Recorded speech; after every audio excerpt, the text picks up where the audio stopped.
My parents cut me off 5 years ago, then demanded to sell my house to pay my sister's $150K debt.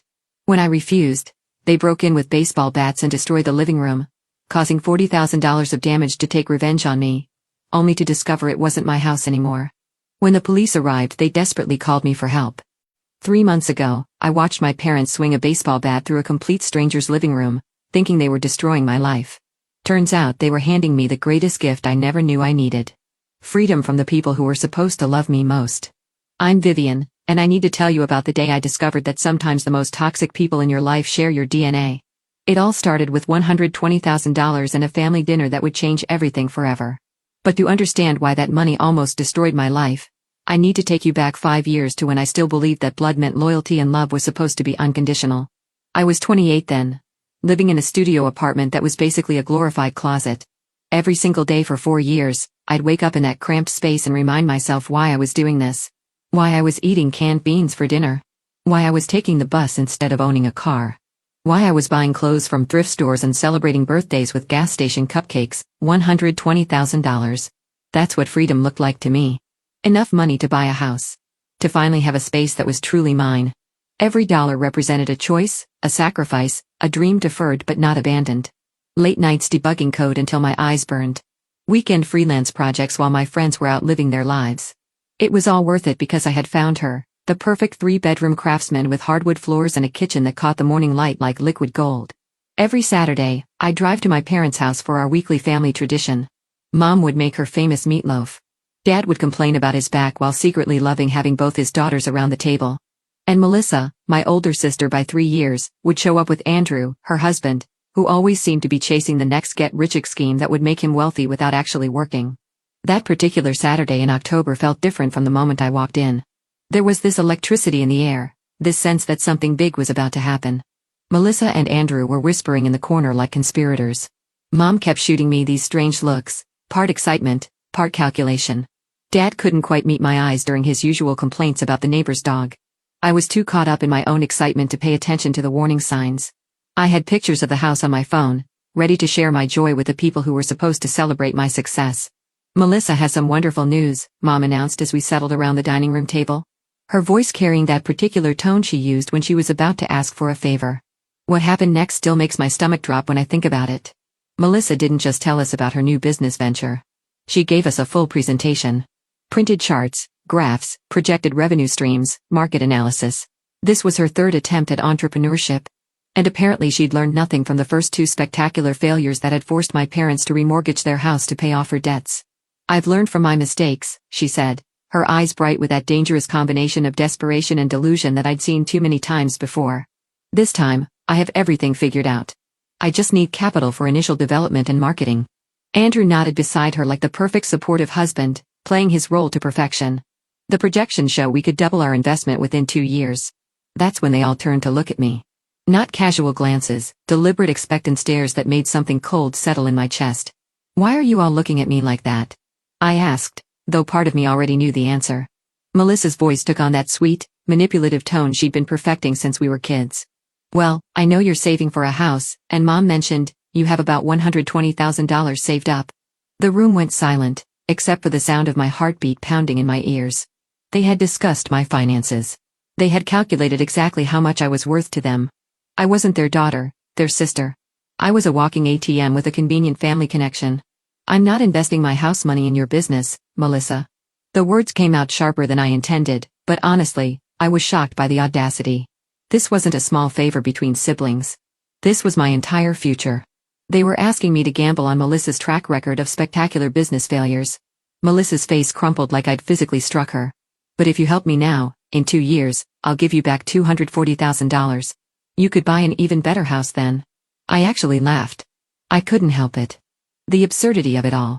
The woman who'd failed at business twice, asking me to trust her with my life savings based on nothing but optimism and pie-in-the-sky projections. Melissa, you've already failed at business twice. Maybe it's time to stop with these schemes and get a regular job like the rest of us. That's when everything exploded. Melissa burst into tears and ran from the room like we were still teenagers having a dramatic fight. Andrew called me heartless and followed her. And my parents, the people who had raised me, who had supposedly loved me unconditionally for 28 years, immediately turned on me like I was the villain in this story. How could you be so cruel to your sister? Mom's voice was ice cold, cutting through me like a blade. Melissa is more talented than you'll ever be. You're just jealous of her success. Success? I wanted to scream. What success? The 2 bankruptcies, the creditors calling their house at all hours, the stress that had given Dad panic attacks and sent him to the emergency room. But Dad delivered the killing blow. You give Melissa that money or you're no longer part of this family. I stared at these people, these strangers wearing my parents' faces, and realized that to them I had never been a daughter. I was a bank account with a heartbeat, a resource to be tapped when needed. I'm not giving her my money, I said quietly. Then get out of our house and don't come back. So I did. I walked out of that house, drove home to my cramped apartment, and changed my phone number the next day. If they wanted to cut me out of the family over money, I'd make it official. 1 year later, I bought that house. The same beautiful craftsman with hardwood floors and morning sunlight streaming through the kitchen windows. I set up my home office in the spare bedroom and discovered what peace actually felt like. No more Saturday dinners walking on eggshells.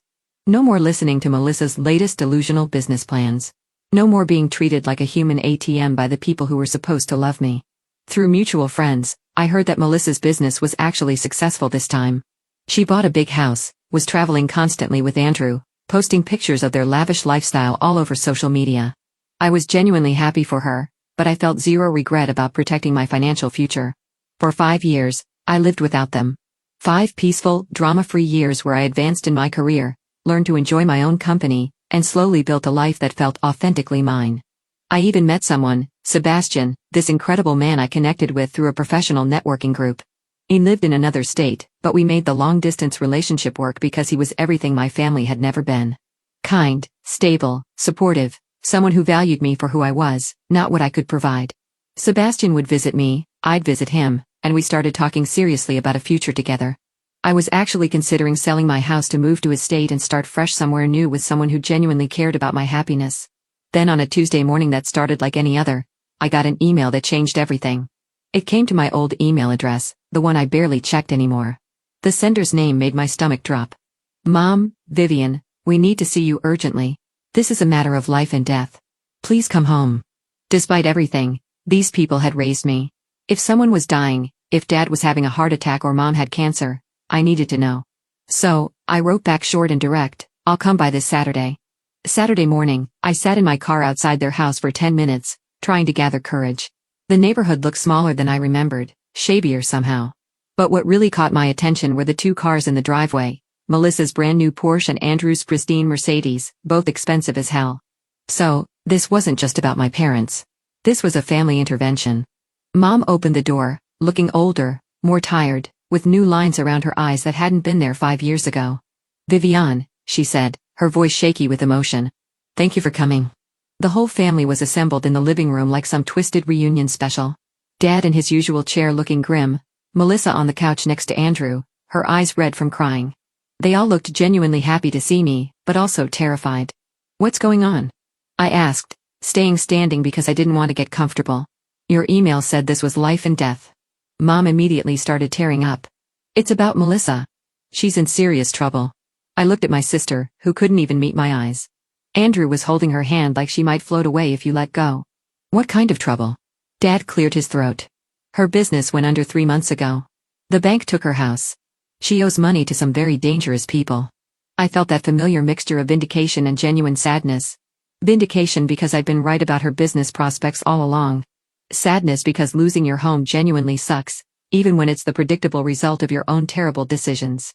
I'm sorry to hear that, I said carefully. But what does this have to do with me? Melissa finally spoke up, her voice barely a whisper. $150,000. Who do you owe $150,000 to?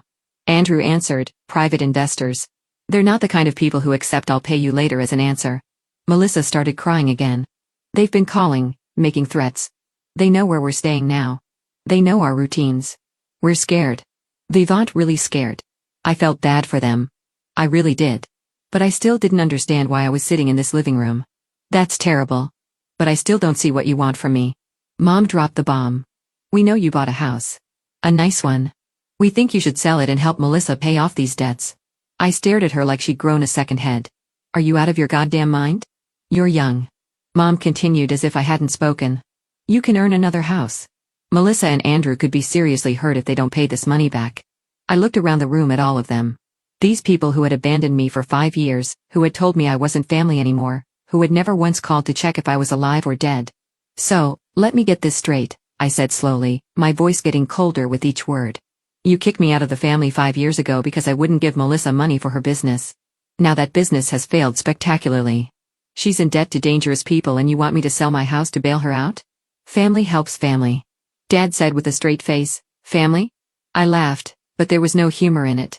You told me I wasn't family anymore, remember? You cut me off completely. Melissa was sobbing harder now. I know we messed up before, but this is different. These people aren't going to just take us to court. They're going to hurt us. Then maybe you should have thought about that before you borrowed money from loan sharks. Andrew got angry. You have no idea what kind of pressure we're under. You're right. I don't. But I noticed 2 very expensive cars in the driveway. Maybe start by selling those and paying off some of the debt. We need those cars for work. Melissa snapped. You need them more than you need to be safe from dangerous creditors. The circular logic was making my head spin. They were asking me to destroy my financial security to fix problems they had created while refusing to make any sacrifices themselves. Mom got right in my face. This house you bought, if you sold it, you could pay off Melissa's debts and still have money left over for a nice apartment. A nice apartment? I was getting really angry now. Mom, I worked my ass off for that house. I saved every penny for years. I lived like a monk so I could afford it. I'm not selling it to fix Melissa's mess. She's your sister. Dad said she's also a grown woman who made her own choices. Bad choices, apparently. Melissa jumped up from the couch. You're supposed to help me. You're supposed to care about what happens to me. Where was this family loyalty 5 years ago when you all told me to get lost? That was different. Mom said, how was it different? You didn't want to help me keep my money then, and I don't want to help you with your money problems now. The room went quiet. Everyone was staring at me like I was the unreasonable one, like I was the villain in their twisted family drama. I'm not doing this, I said finally. Melissa got herself into this mess and she can get herself out. If you want to help her so badly, sell your house and give her the money. Mom gasped like I'd slapped her. This is the only house we have. We're old, Vivian. We can't just start over like you can. Then I guess you understand exactly how I feel about my house. I started walking toward the door. Melissa called after me. You're making a huge mistake. These people don't mess around. I turned back to look at her. Neither do I. I left them all sitting there and drove home feeling lighter than I had in years. As soon as I got back to my house, I blocked Mom's email address. I was done with their drama forever. For about a week, things were peaceful. Sebastian called every day, supportive and understanding as always. You did the right thing. He kept saying they can't just show up after 5 years and demand you fix their problems. I was actually feeling pretty good about my decision. Sure, I felt bad that Melissa was in trouble, but that wasn't my fault or my responsibility. I had my own life to worry about. Then Tuesday morning happened and everything changed in ways I never could have predicted. I was in my kitchen making coffee, looking forward to a productive workday when I heard a car door slam outside. I looked out the window and nearly dropped my mug. Mom and Dad were walking up my driveway like they owned the place. What are you doing here? I asked when I opened the door. How did you even get my address? Mom looked proud of herself. Melissa hired a private investigator. A private investigator? Are you serious right now? Dad was looking around at my house with calculating eyes, and I could practically see the dollar signs spinning in his head. This is a nice place, he said. Get off my property. But Mom pushed past me and walked right into my house like she had every right to be there. Dad followed her. I was so shocked by their audacity that I just stood there for a second. Don't make yourselves comfortable, I said. You're not staying. Mom was walking around my living room, touching things, examining everything like she was conducting a real estate appraisal. If you sold this house, you could easily pay off Melissa's debt and still have plenty left over for a smaller place. Maybe a nice apartment. I already told you I'm not selling my house. But look at all the space, Dad said, spreading his arms out. It's just you living here. You don't need all this room. What I need is none of your business. Mom turned to me with tears in her eyes again. Melissa is really scared, Vivant. These men called her yesterday. They know where she and Andrew are staying now. They said if they don't get their money by the end of the month, something bad is going to happen. Then maybe Melissa should go to the police. The police can't help with this. Dad said, these aren't the kind of people who care about restraining orders. I was getting more frustrated by the second. That's still not my problem. You both need to leave now. We're not leaving until you agree to help your sister, Mom said, crossing her arms like a stubborn child. Then I'm calling the police. I pulled out my phone and started dialing. Dad grabbed my arm. Don't be ridiculous. Let go of me. I shook him off. I'm calling them right now if you don't get out of my house. They could tell I was serious. Mom started crying harder. Fine, but this isn't over, Vivian. If something happens to Melissa, it's on your head. And if something happens to my financial security because I bail out her bad decisions, that would be on my head too. At least this way. Only the person who made the mess deals with the consequences. Dad pointed his finger at me. You're going to regret this. Family is supposed to stick together. You didn't think that 5 years ago. After they finally left, I called the realtor I'd been talking to about maybe selling my house to move in with Sebastian. Hey, it's Vivian. Remember we talked about putting my house on the market? I need to sell it as fast as possible. I'm willing to take a 5% discount if that helps move things along. Well, that's interesting timing. I actually have a buyer who's been looking in your area. With that kind of discount, I think he'd be very interested. 3 days later, he called me back with an offer. It was lower than I'd hoped, but fair considering the quick sale. I accepted immediately. Sebastian was confused when I told him. Why the rush? I explained about my parents showing up at my house uninvited, their threats, their refusal to leave when asked. I don't trust them, Sebastian. I think they're going to keep harassing me. Maybe even do something crazy. I'd rather sell the house and get the money somewhere safe where they can't see it or use it as leverage against me. That's probably smart. And hey, this means you can come stay with me sooner than we planned. That made me smile for the first time in days. Are you okay with me staying at your place while I look for a new house in your area? Are you kidding? I've been hoping you'd move here. This just speeds up our timeline. The closing happened fast. Within a week, all the paperwork was done and the house was officially sold. Sebastian drove out to help me pack everything up and move it to his place. It felt good to have him there, to not be dealing with the stress alone. As we were loading the last of my boxes into the moving truck, I looked back at the house one more time. I'd been genuinely happy there. I'd worked incredibly hard to afford it, but I felt good about my decision to sell. I was starting a new chapter with Sebastian, and my family couldn't use my house as emotional blackmail anymore. You okay? Sebastian asked, putting his arm around me. Yeah, I'm good. Let's get out of here. We drove off together, and I felt this huge weight lift off my shoulders. Whatever happened with Melissa and her debt problems, it wasn't going to involve me or my money. I was finally free of their drama for good. Living with Sebastian turned out to be incredible. His place was comfortable and welcoming, and working remotely meant I could settle into a routine pretty quickly. We spend our evenings looking at houses online, planning our future together. For the first time in months, I felt genuinely happy and completely stress-free. I'd been living with Sebastian for about a month when my phone rang one Tuesday morning. The caller ID showed a number I didn't recognize, but it had my old hometown area code. Is this Vivian Smith? Yes. Who's calling? This is Officer Hughes with the Lincoln Police Department. I'm calling about an incident involving your parents, Wade and Susan Smith. My blood went cold. What kind of incident? They were arrested last night for breaking and entering and destruction of property. The homeowner wants to press charges. I was completely confused. Breaking and entering where? The address they broke into is listed as your former residence. Is 847 Maple Street a house you used to own? I sold that house a month ago. What were my parents doing there? That's what we're trying to figure out. They caused significant damage to the interior of the home, destroyed furniture, broke windows, spray-painted obscenities on the walls. The new owner came home to find them in his living room, smashing his coffee table with a baseball bat. I sat down hard on Sebastian's couch, my legs suddenly unable to support me. Are you serious? Very serious.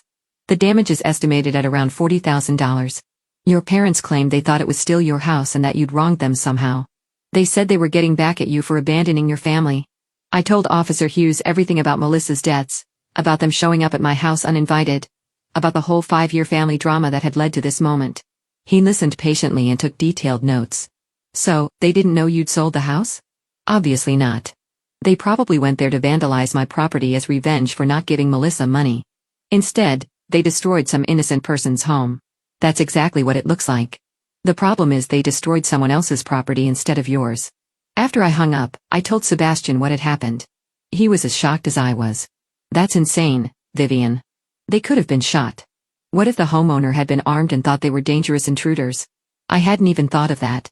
My parents could have been killed over this stupid vendetta, this pathetic attempt at revenge.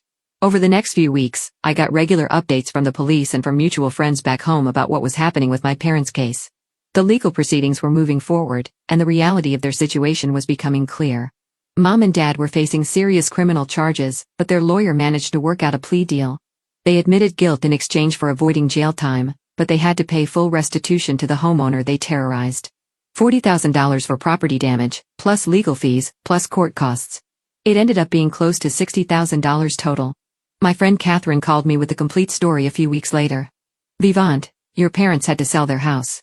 They couldn't afford the restitution any other way. The irony was absolutely staggering. They had sold the house they claimed was their only asset, the one they said they were too old to replace. And here's the kicker, Catherine continued.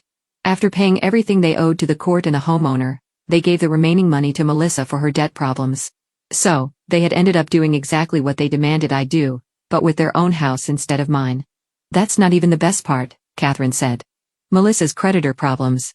Turns out they weren't as scary as she made them sound. The dangerous people were just a legitimate investment firm that was threatening to sue her. No broken kneecaps, no mysterious accidents, just regular legal action.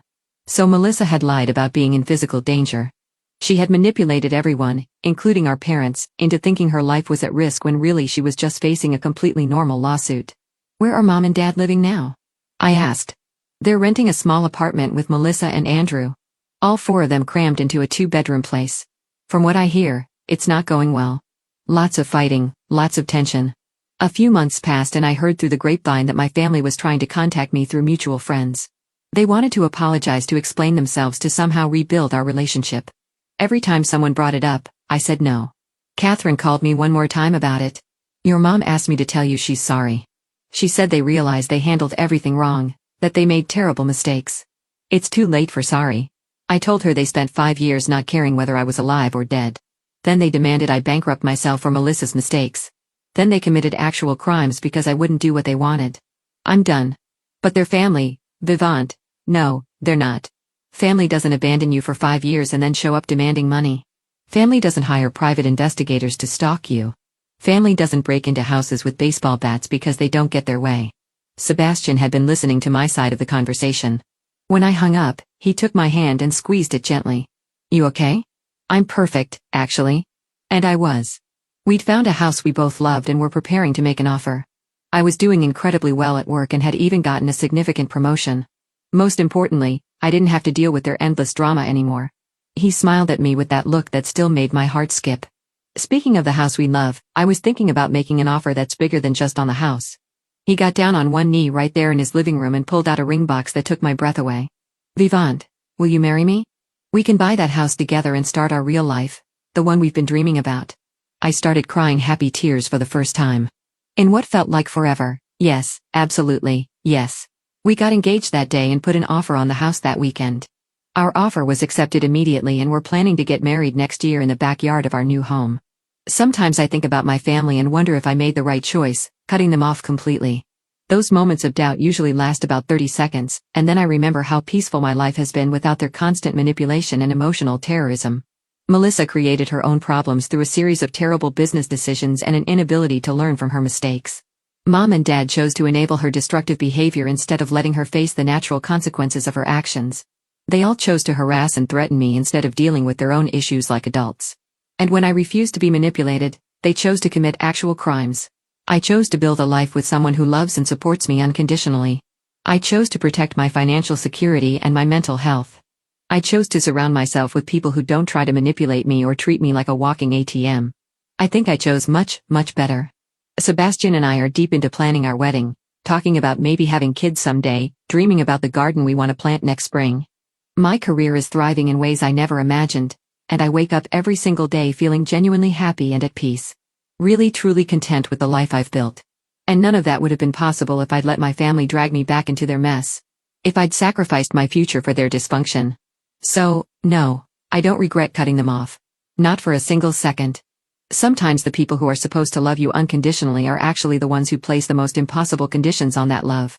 And sometimes walking away from toxic family members is the most loving thing you can do for yourself and for your future. The hardest boundaries we set are often the ones that finally set us free. And freedom, I've learned, is worth every sacrifice it takes to achieve it. Thanks for listening. And if you liked this story, share it with others who might need to hear it. And don't forget to comment and subscribe for more stories about choosing yourself when nobody else will. Sometimes the family you create is so much better than the one you were born into.